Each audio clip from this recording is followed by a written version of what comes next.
Parlons désormais de sécurité en mer. Retenez bien ce numéro, le 16. C'est le contact d'urgence du JRCC pour une intervention en mer. Mais pour éviter d'en arriver là, avant une sortie, il faut toujours vérifier son matériel de sécurité.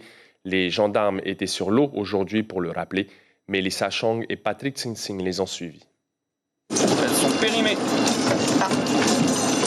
Fusée de détresse valide, gilet de sauvetage ou encore pagaie, le matériel de sécurité nautique est attentivement contrôlé par la gendarmerie maritime.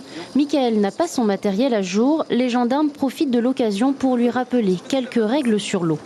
C'est normal de se faire contrôler, de vérifier s'il y a le matériel de sécurité sur les bateaux. Là, il va me rester les fusées parce qu'elles sont périmées, le PY et l'acte de franchisation. C'est du régularisable, donc ils ont un délai d'1 mois pour se mettre à jour. On leur fait un rappel sur l'armement de sécurité qui leur manque ou qui n'est plus conforme.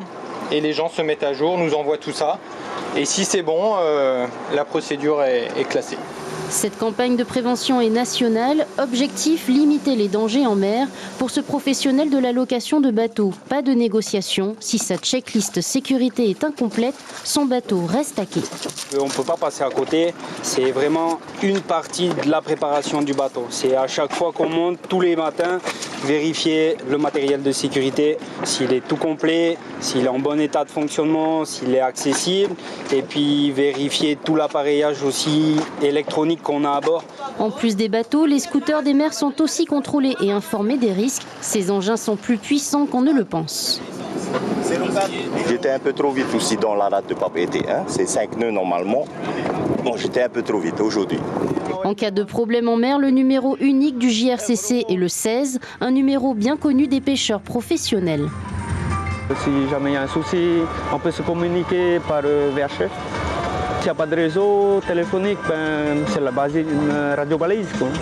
En 2021, 268 infractions ont été constatées sur le plan d'eau. Prendre la mer, mais pas les risques, prend tout son sens.